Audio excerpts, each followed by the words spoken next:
ANC's legal bid over the Umkhonto weSizwe trademark following the registration of the party is set to be heard on Tuesday at the Electoral Court in Bloemfontein. Minister of Home Affairs Dr. Aaron Mtswaledi says visa receipts should be used as extension of stay.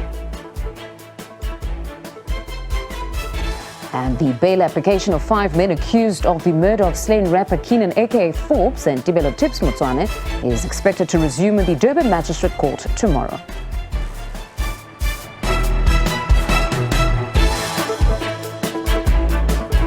A very good afternoon. We're coming to you live from our studios here in Auckland Park, Johannesburg. Thank you very much for tuning in. You're watching The Week Ahead. You can interact with us on social media platforms. It's at Week Ahead, and our hashtag is The Week Ahead. I'm your host, Mfundo Mpumalanga.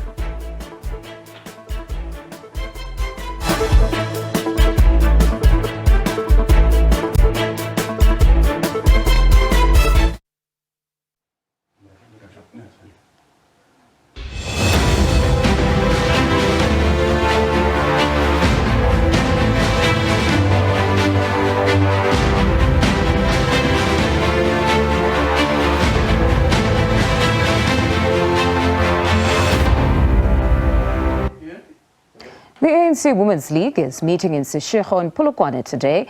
The league's president, Sisisi Tolashe, will address the gathering. For more on this, we cross live now to SABC News reporter Katlaho Nyoni, who's there for us. Katlaho, good afternoon. What is on the agenda for the Women's League's gathering today? Good afternoon, Mfundo, and to our viewers as well. Yes, you are quite correct in the introduction there. The president of the ANC Women's League, Sisisi Tolashe, will address calls of members of the ANC Women's League here in Seshego at the Ngwako Ramatlhodi Hall. This is, of course, the launch of the Winnie Mandela Brigade, as well as a blousing ceremony, which will culminate in women within the movement, within the ANC Women's League, wearing their traditional black as well as green blouses.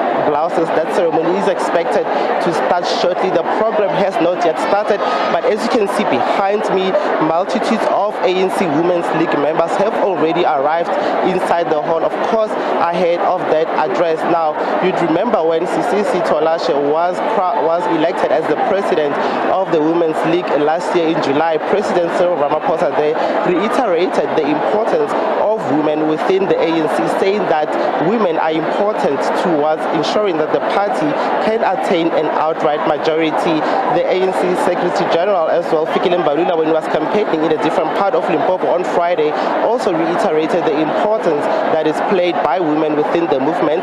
But today I'm going to speak to the provincial chairperson of the ANC Women's League, that is Mamidu Bite, to just tell us about the significance of today. Thank you very much for joining us on SABC News. Kindly talk to us about the importance of the launch of the Winnie Mandela Brigade as well as the blousing ceremony. Thank you very much, and also thank you for having me. Indeed, today here in our province, the ANC Women's League is launching Winnie Mandela Brigades, and this is an initiative of the ANC Women's League NEC, which indeed seeks to ignite the enduring spirit of Umama Winnie Madikizela Mandela. We know that Winnie Madikizela Mandela fought for the liberation of our country. So by launching this brigade, we are intending to revive the spirit of Mama Winnie Mandela, the spirit of courageous, the spirit of resilience, and also the spirit of participation. So here in today, we are having NEC members of the ANC who are in attendance. We're also having the president of the ANC Women's League, Comrade Sisisi Tolashe. We're also having former president of the ANC, Comrade Mam Angie Mutera, and also all these women here. And we're also encouraging young women to take part also in the participation, particularly in the participation that are affecting their own lives. But importantly, the launching of Winnie Mandela Brigade is also informed and also inspired by the priorities as President Ramaphosa has indicated. One of the priorities which he has indicated is fighting crime and also gender-based violence, and also building the family. So by so doing, we're intending that because these brigades are from rural areas and also branches of the ANC Women's League, they will go in their ward area and also find gender-based violence and equally the challenges that are affecting women in their respective regions. The elections May 29th, just a few months away. When will members of the ANC Women's League hit the ground running for those door-to-door campaigns? Already already the members of the ANC Women's League have hit the ground. As I speak with you now, we are just from other families here in Ward 10 of Polokwane local municipality and also Polokwane sub-region under Peter Mokaba region, wherein when our members of the ANC Women's League, when they found two families, a disabled woman who was not receiving social grant for 2 months, and also she lacked wheelchair. So we took the president there and also tried to resolve some of the problems and some of the challenges that community members, especially women, are facing in our own wards. And I must also indicate that even if you see in our province, the ANC Women's League is very active, where they also support the victims of gender-based violence. And just finally for us, blousing, what exactly is it and what is its important role within the ANC Women's League? Well, the blousing ceremony is a most important part, particularly of being a member of the ANC Women's League, because this is done to members of the ANC Women's League who are in good standing. But not only members of the ANC Women's League who are in good standing, those members of the ANC Women's League who are then saying that we are here, we are free to give ourselves to the organization, to work for the organization. And it is important that when you wear this blouse of the ANC Women's League, you must reflect and also mirror the characters of Winnie Mandela, the courageous characters, and also be willing to work for your own community members. Thank you, Mfundo. I was in conversation there with Mami Dubite, for that's the Limpopo provincial chairperson of the ANC Women's League, saying that they're going to honor Winnie Mandela in this Winnie Mandela Brigade that is being launched today, and also speaking to the significance and importance largely of the blousing ceremony. We know that some of the members of the ANC Women's League who are gathered here at Ngwako Ramatlhodi Hall will then be presented with their blouses that are green and black. Mfundo. Thank you very much, Katleho. That's our reporter, Katleho Nyoni, out in Polokwane, in Seshego, in particular for us this morning. More news on the other side of this break. Do stay with us.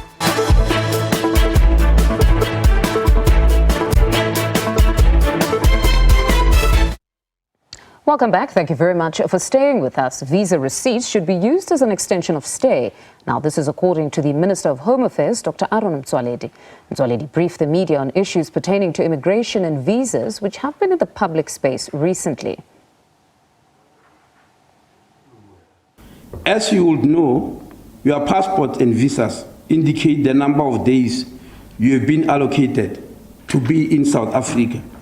If you exceed your allocated days, even by just 1 day, the MCS, being an automated system at the borders, will pick it up, regard it as an overstay, as I said, regardless of the number of days, and automatically declare you undesirable.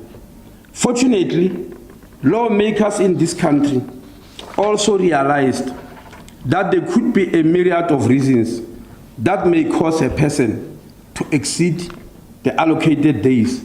Hence, in the Act, the legislature empowers the minister to review and set aside an undesirable status on application by the affected individual if cogent reasons are provided. I need to explain something also important again. When you apply for the extension of your visa before it expires, you are given a receipt which has a reference number with which you can trace your application. In case your visa expires before the department has responded to your application, that receipt will act as an extension of your visa until such time that you get the response, positive or negative, from the department. I have tried my best to explain this matter on 2 occasions in Parliament, that people who are carrying receipt for having applied for a visa, before they get any response, that receipt acts as an extension until such time that there's a response. And this means that no law enforcement officer, immigration officer, or officials at the port of entry may trouble you while you are carrying this type of a receipt. As I said earlier on, when the circular was issued, It was an attempt to guide the BMA officials because they were regarded as new at the borders. Otherwise, this is in the law, has been happening for a long time, that if you have applied for your extension and you didn't get an answer, your receipt is regarded as an extension temporarily until an answer is provided, because the answer may be no, but it may as well be yes. So there was really no need to write a circular about it. The bail application of 5 men accused of the murder of slain rapper Keenan aka Forbes and Tibelo Tips Motswane is expected to resume in the Durban Magistrate Court tomorrow. One of the accused, Lindobuhle Mkhwanazi, told the court last week that he was assaulted by police and forced to confess to the murders. The accused faced 12 charges, which include murder, conspiracy to commit murder, unlawful possession of a firearm and ammunition, as well as money laundering. The court heard the bail applications of two accused, Lindobuhle Mkhwanazi and Siyanda Eddie Miyeza, as the bail affidavits for the other three accused were incomplete. In his sworn statement read out by his lawyer, Mkhwanazi denied any involvement in the murder and stated that he was forced to confess that he was part of the alleged plot to kill AKA. Mkhwanazi has pending charges of murder, illegal possession of a firearm and ammunition in a separate matter. The assault upon me by the police started immediately. Though I had been told when arrested in Mtuba that my arrest was connected with the death of Mr. William Gunene, I was greatly surprised that during this assault brought to bear by police upon me and also chopping me, they were demanding me to make a confession statement to the matter of a well-known musician, Mr. AKA, instead of Gunene matter for which I had been arrested. I denied steadfastly any involvement with the matter of Mr. AKA. Miyeza said in a sworn statement that the state's case against him was weak. It's believed Miyeza was in the vicinity of Florida Road on the day of the murders. The CCTV footage of the incident has been available on social media since the day of the incident. The person appearing to be pointing what appears to be a firearm at Mr. Forbes is clearly masked and small or short in stature, as speculation grows as to whether the alleged gunman is indeed a small female. I am by no means a short person. The footage may not bring the state's case against me further at trial. Forbes' father, Tony, says he is confident in the state's case, but says he still believes that the mastermind has not yet been arrested. I think the fact that there was 800,000 rand that was paid for this, again, just further supports the view that there was some serious resource put to work to make this happen. And I still do not believe, unless what would be the motive of this particular organizer? What would that organizer's motive be to kill Keenan? I don't believe that there's a motive, so I believe that the mastermind is still out there. Legal experts say the court will have to consider exceptional circumstances in granting bail. On a balance of probabilities, the court must look at his exceptional circumstances, balance that with the interest of justice, and see if the court can admit him to bail. There are quite a lot of things that transpired, but what stood out was the fact that they have pending cases which seem to be more similar to what they are facing in this particular case. And I think that the court will still have to apply its mind and take that into consideration and see if they can admit, if the interest of justice does allow them to be admitted to bail. Meanwhile, the NPA in KwaZulu-Natal says its national director, Advocate Shamila Batoy, has signed the necessary documentation to extradite two suspects from Eswatini. The NPA is being guided by the Extradition Act. As it stands now, the NDPP has signed the relevant documentation, and that has been forwarded to the Department of Justice, which is the central authority. The Department of Justice will then take these documents further. The formal bail applications will continue on Monday, the 18th of March. For SABC News, I'm Jade Paulser in Durban. We shift our focus to this story now. The ANC says it has a compelling case against MK Party over its registration with the IEC as well as its trademark. The ANC, which seeks to have the party deregistered, contends in its papers that the MK Party was registered unlawfully and failed to follow due processes after its registration was initially rejected. ANC Secretary General Fikile Mbalula spoke to SABC News on the sidelines of an engagement with the creative sector. We are putting a very cogent argument in relation to the deregistration of the MK Party. This is the first leg. The second one that is coming is the patent. This MK logo and everything belongs to the ANC, and we'll prove that in court. And Jacob Zuma and his supporters, they must be ready for engagement on this one. JZ has been the most destructive person to the National Democratic Revolution. I know you can't. He has actually put it in danger in many ways. Now he has thrown the last dice, putting it in a precarious position, mobilizing members of the ANC and everyone else against the movement. All right, for more on this, we're joined by Tshepo Matseba, who's a brand specialist and managing director at Reputation First. Tshepo, good afternoon, and thank you very much for joining us. Good afternoon. Thank you so much for inviting us. No, it's a pleasure to have you with us. So you heard the ANC Secretary General saying that the governing party is confident in its bid to have the Umkhonto weSizwe Party deregistered. But how confident should the governing party honestly be? Look, I mean, they do have a significant merit in the sense that the ANC has historically owned the brand or the images of Umkhonto weSizwe as the armed force of the ANC. So over time, the two have become associated, and the legal experts can tell us whether that will be successful or not. But in the court of public opinion, the association between MK and the ANC is inseparable. But additionally, the ANC has got a valid claim in its decision or to counter this trademark infringement on the basis that the colors even of this new political party are equivalent to that of those of the ANC. And so I think there is some merit in having a debate between the parties.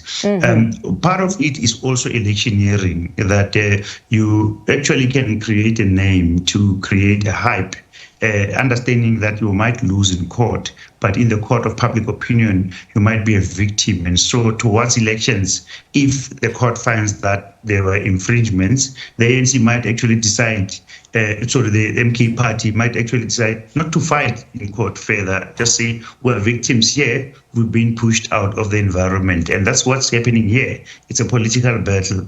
But technically speaking, there are associations between MK, Umkhonto weSizwe, and the African National Congress and the ANC. Most certainly. But then you touch on the court of public opinion. Do you think the origin of MK essentially matters to people at this point, or it's really about the personality at the helm, and in this case being the former president?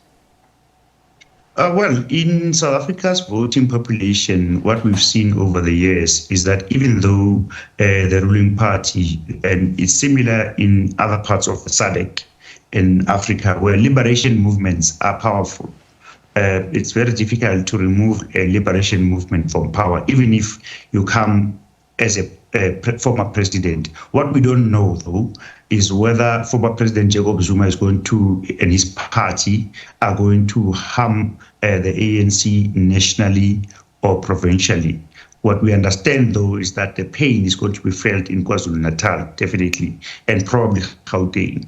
But in other parts of the country, the ANC still commands a lot of strength around the country. And importantly, while lessons from parties like COPE and, of course, the economic freedom fighters will tell us that in fact, this movement might be a kingmaker or queenmaker in creating a space for competition and coalition, but it may not necessarily be the ruling party. Obviously, politicians like to say we are going in to win, but we know that that is far from truth for many of political parties.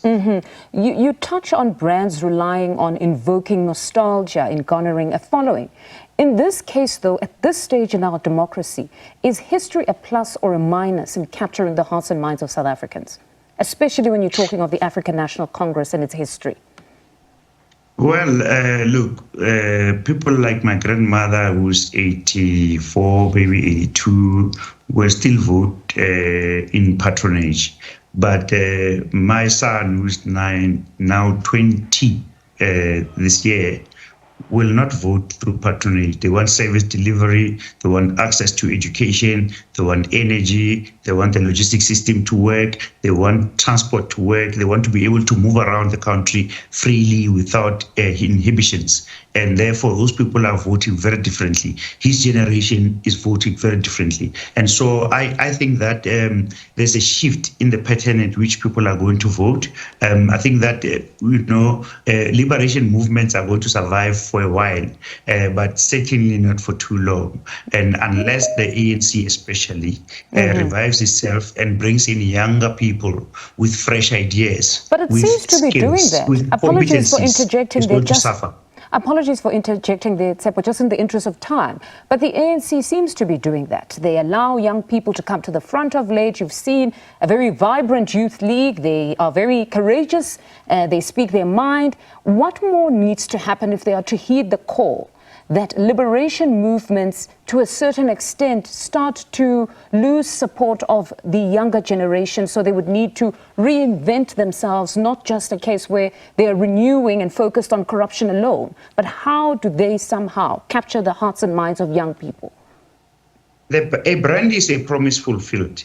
And unfortunately, the ANC has not fulfilled the unemployment issue or the creating job opportunities that are sustainable. And to a certain extent, even the youth leaders of the ANC Youth League today, if we may call them, they are actually saying, but why did you not include the ANC Youth League in the list of possibilities of people who are going, to parliament and so on? And so that tells you that the generation of Mbalula, Matsiba, and others in our age group can't say that fairly, that we are actually youth anymore.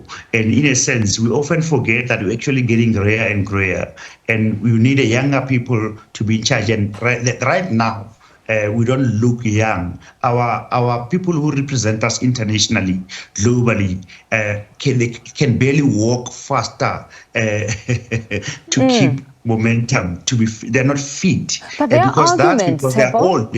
And you might also say, that it's also in the US with the old men leading the country and actually competing with Donald Trump, both of them very, very old. So it's a global phenomenon. But the fact is right now that we need younger people. And right now in the South African context, at least, especially in the ruling party, we don't have young people at the front. But Tsepi, so in their defense, they always say that, yes, they may be getting grayer and grayer, but if you look at the ANC, it's the oldest liberation movement. So meaning they have never gotten their turn. So in essence, it would be the era of those within the age group of Mbalula to now ascend to those leadership positions, not necessarily the ones as young as Colin Malachi, who's currently leading the ANC Youth League.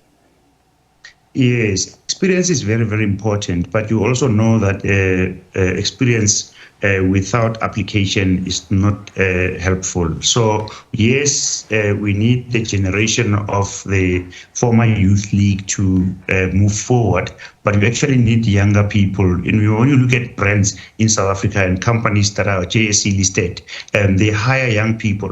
McKinsey, if you look at them, if I may say that company specifically, they hire young people with ideas because younger people have got a trajectory of the future. Now, if you hire older people because it's their turn, that's going to be very, very expensive in the long run. And that's why we need collectively as South Africa and Southern Africa and South Africa to hire more younger people, to deploy more younger people, and equip them with the opportunity and power and authority to deal. If you go to Germany, if you go to countries like the UK, you'll find younger people running the country, running conglomerates, because we allow them, they are allowed to shift the dial, and because they're competent. And that's what we need in South Africa. Mm-hmm. And possibly they could take heed of this call to say, place the younger people at the front, but then you also would want genuine transformation where these young people are placed at the front, because there's always the accusation that some of these young people become proxies of these older men and women. Well, what you are saying is so important. Younger people are significant in the game in the same way that we need women and people with disabilities to participate collectively in the game.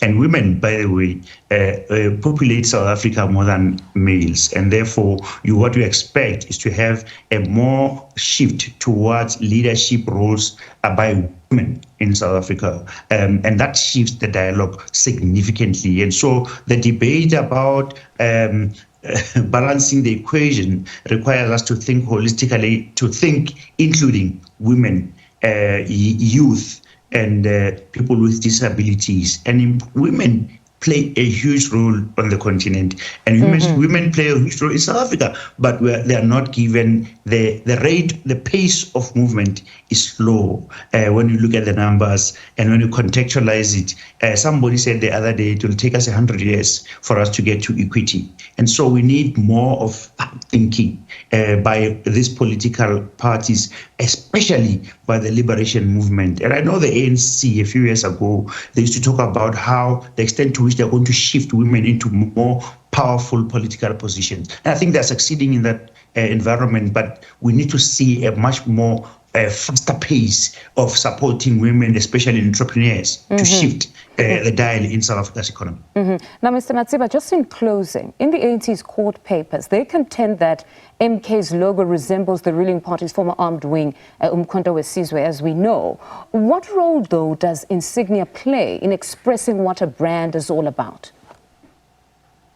Look, I mean, signatures are very, very, very important. Whether legally or scientifically or brand-wise, there's a resemblance, it's a different story. But the colors that the MK party is using, especially if you look at the kind of regalia that former President Jacob Zuma is wearing, those resemble the colors of the ANC. And therefore, there's a valid case there for debate. But also the courts may decide against our popular opinion. But the reality, of course, is this, that the ANC and the Umkhonto weSizwe MK party or MK, there is a very, very close association that was built over the years since the ANC was formed. And to take that for granted would be an own goal for anybody, including MK party or the ANC. Well, it will be an interesting day in court, because the IEC is still adamant that they followed all processes. But thank you very much for your time this afternoon and your insights. That's Tshepo Matsiba, brand specialist and managing director at Reputation First. More news on the other side of this break. Do stay with us.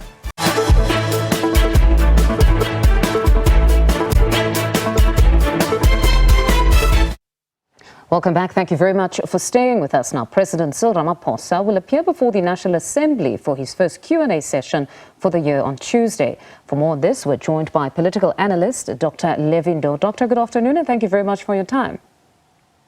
Good afternoon to you, Mfundo. Good afternoon to the viewers at home. Thank you for having me. Yeah, it's always a pleasure to have you with us. So this is a significant one. It's the first Q&A for the year. And when just looking at the questions a bit earlier on from various parties, I do assume that it will be a very tough day in the House for the president. But starting off with the Democratic Alliance, they pose a question on the lifestyle audits and around the outcomes that have not necessarily been shared. Your views on just that particular conversation around lifestyle audits among the executive? Well, Mfundo, this is the session that the president has to use in order to provide feedback on a variety of issues.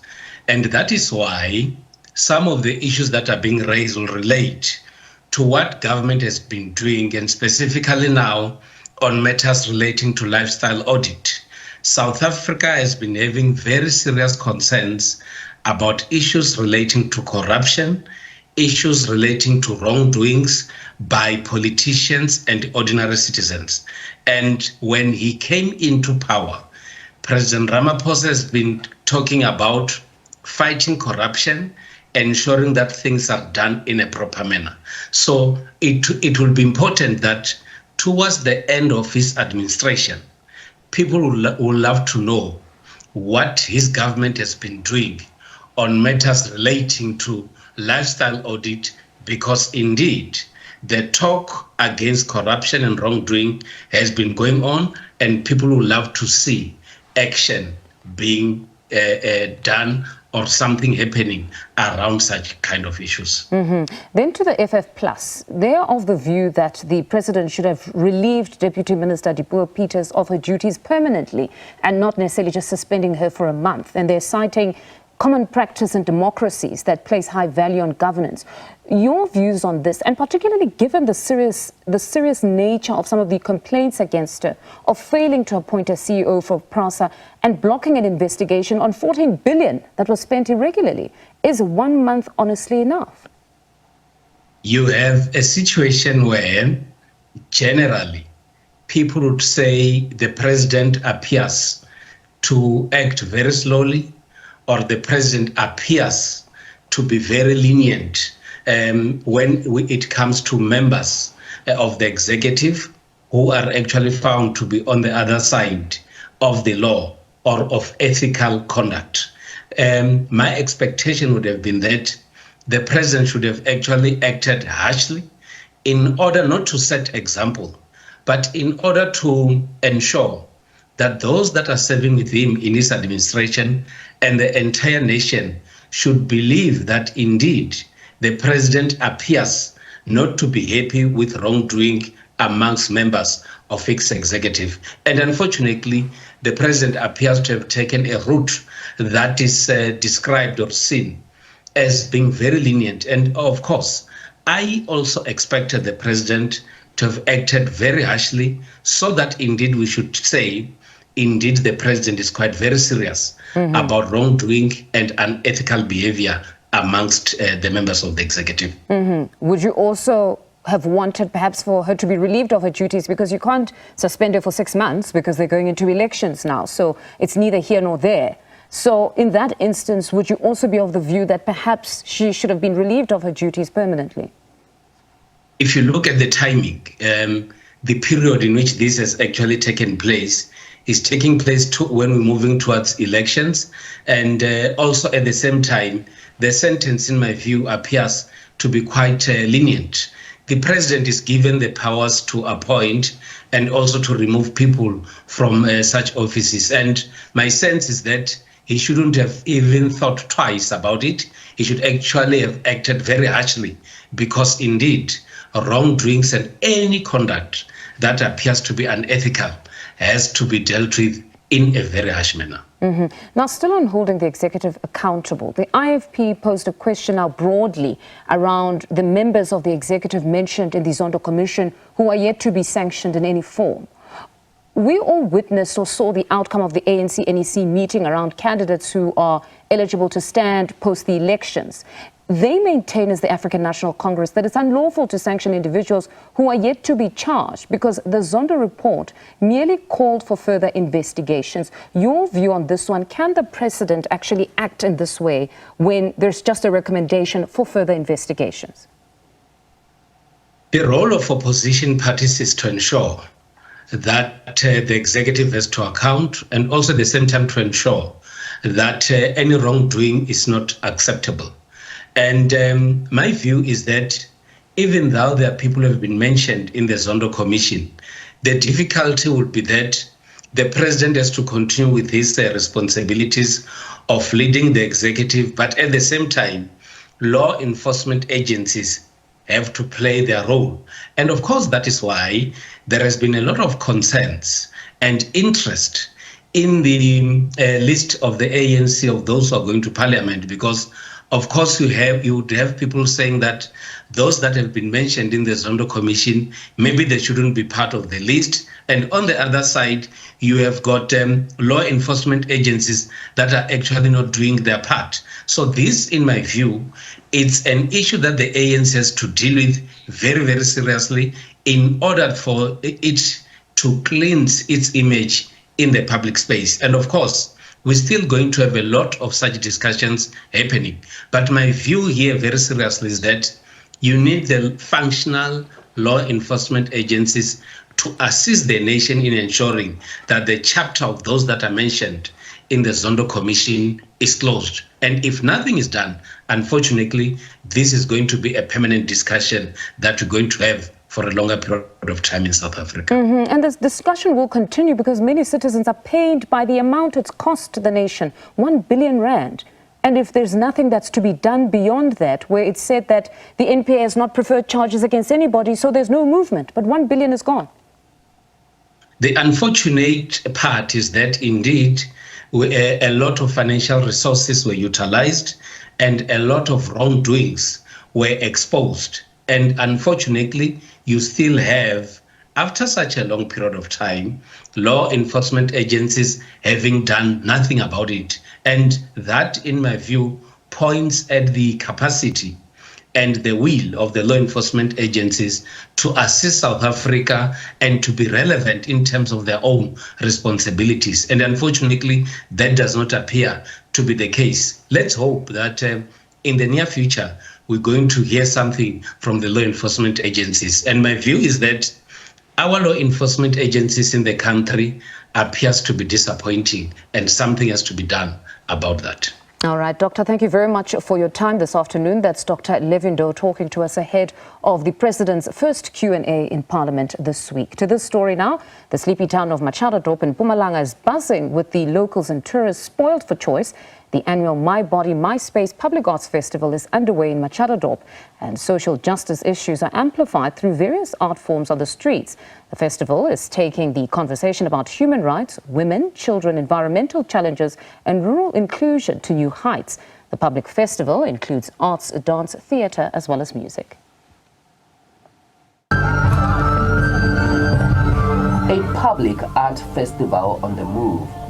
My Body, My Space on the streets of Machadodorp's township, Mtunjeni. And from the mouths of babies.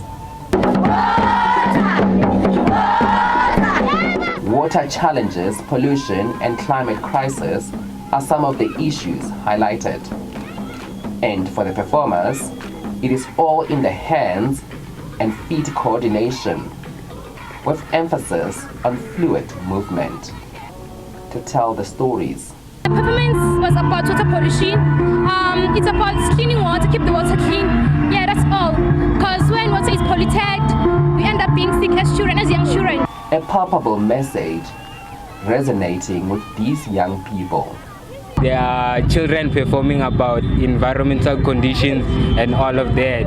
Now that gives us knowledge about our issues, the issues we face with in our everyday lives. Littering is not good for our environment. I also learned that if you do littering, it's also not good for yourself because you stay in the environment that you do littering. Poor access to sanitary towels remains a huge challenge for young girls in rural areas.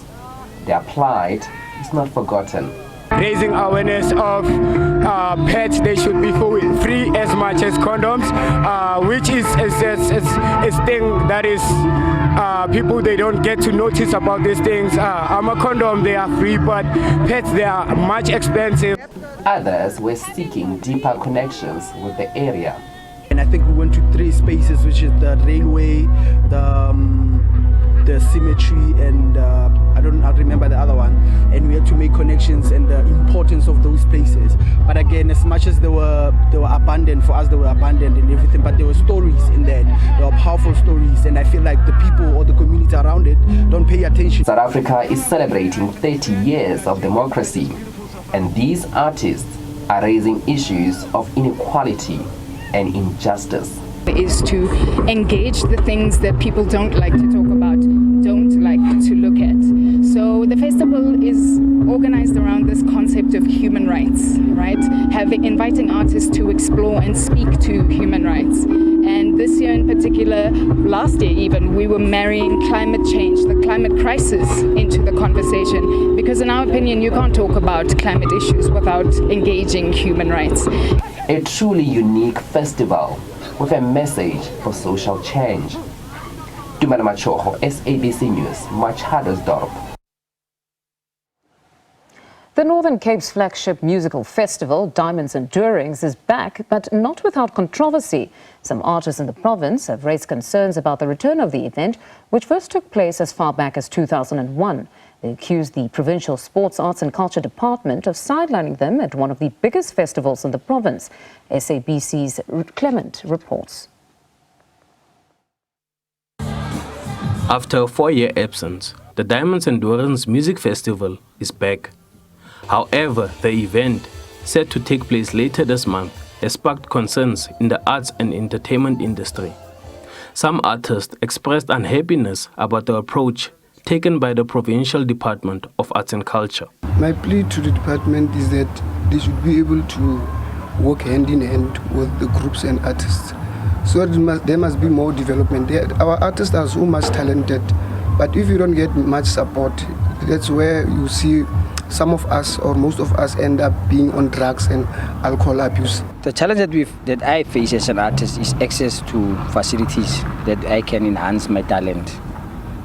We don't have facilities that we can go to enhance, especially facilities like your places like Maibuye, your places like art centers. The Arts and Culture Department insists that it has not forgotten about local artists, despite its small budget.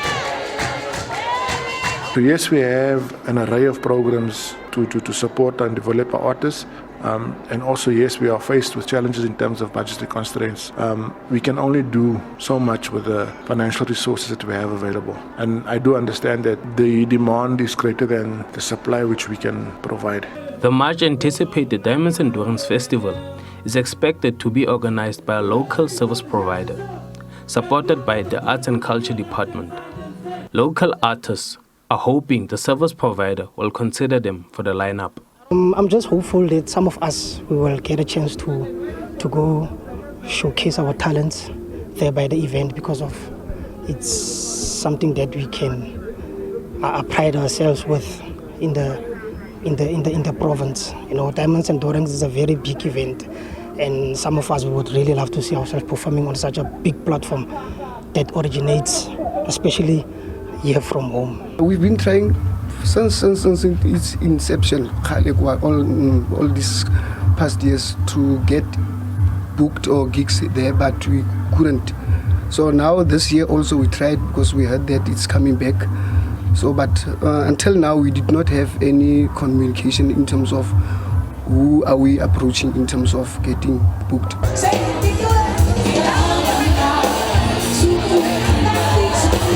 The event is scheduled to take place over the Easter weekend, with a budget of 1.5 million rand from the department. Clement Matros, SABC News, Kimberley. A brand new state-of-the-art library has been opened at Cook House in the Eastern Cape. Now, this is to kick off the South African Library Week. The 35 million rand facility is said to be unlike any other library in the country. It caters to the old as well as the young.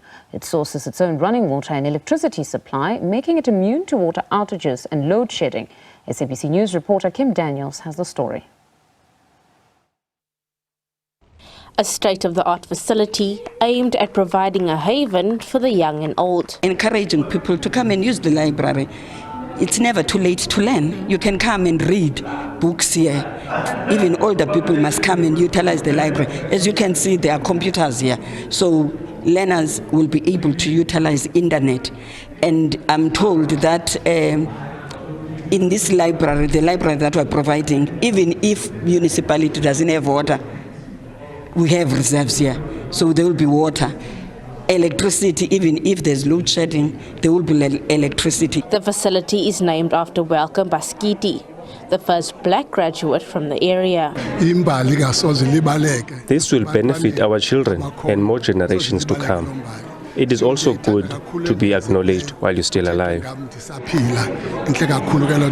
The small town of Cookhouse faces many socio-economic challenges that stem from poverty. Residents in this area feel the library is a beacon of hope. We'll have much more study times. We'll have plenty of time of reading and picking up new books, enjoying. That's what I think. As this is an underprivileged community, this library will help young people to come and make their CVs, and by that, the rate of unemployment will be alleviated. The library also offers free Wi-Fi and Braille services. Kim Daniels, SABC News, Cookhouse.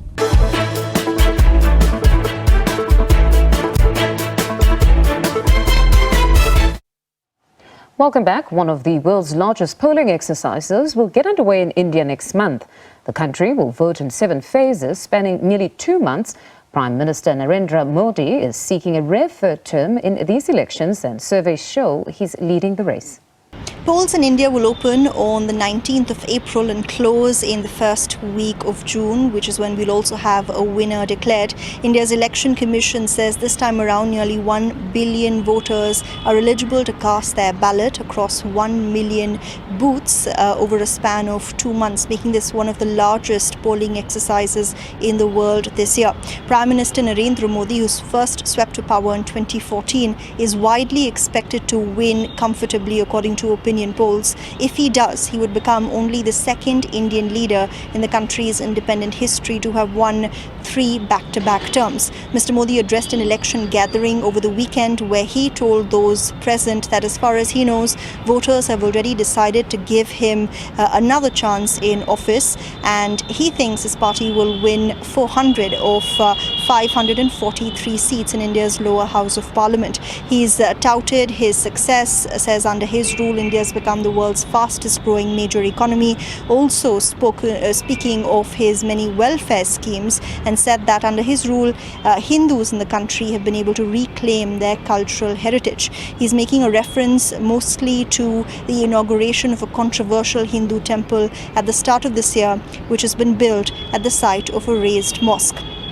Now, his supporters believe that he's a man of action, and many do say they feel a sense of pride over the inauguration of that temple. But he's being challenged by a coalition of about 24 opposition parties, many of them regional rivals who've come together to take Mr. Modi on. They're raising issues like the cost of living crisis, rising unemployment levels, declining farm incomes, as well as what they're claiming is an attack on India's secular identity under Mr. Modi's rule.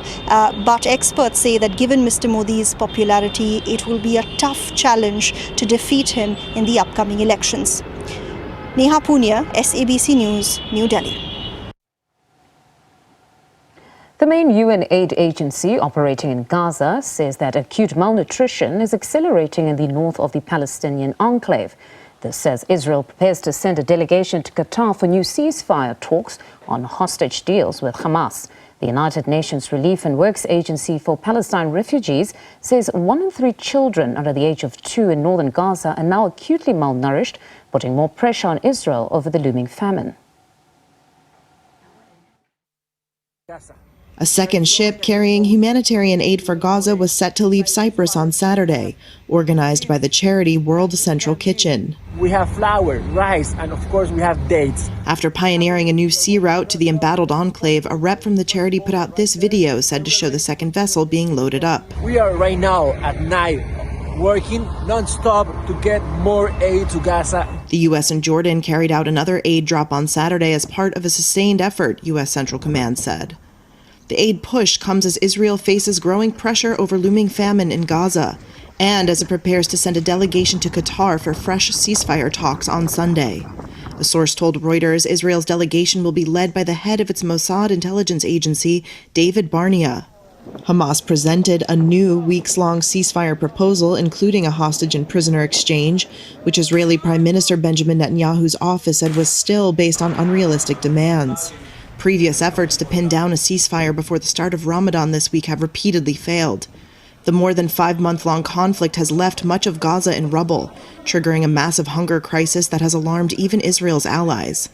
The United Nations Relief and Works Agency for Palestine Refugees said 1 in 3 children under the age of 2 in northern Gaza is now acutely malnourished. The UN has said it faces overwhelming obstacles getting aid in, while Israel, which controls crossings, blames UN agencies for slow delivery. Israel has warned it's planning to launch a new offensive in Rafah, the last relatively safe city in the crowded enclave. Netanyahu's office has said civilians would be evacuated, but it did not give a time frame for the attack. Meanwhile, anti-government protesters clashed with police in Tel Aviv, while calling for both the release of hostages held by Hamas and elections now. Speaking ahead of a 2-day trip to the region, German Chancellor Olaf Scholz said an assault could leave, quote, many terrible civilian casualties, something he said should be avoided at all costs. The conflict began in October when Hamas sent fighters into Israel, killing 1,200 people according to Israeli tallies. Israel's campaign has killed more than 31,500 people, according to the health ministry in Hamas-run Gaza. And that's where we leave it for today. We're back next weekend. Enjoy your afternoon further.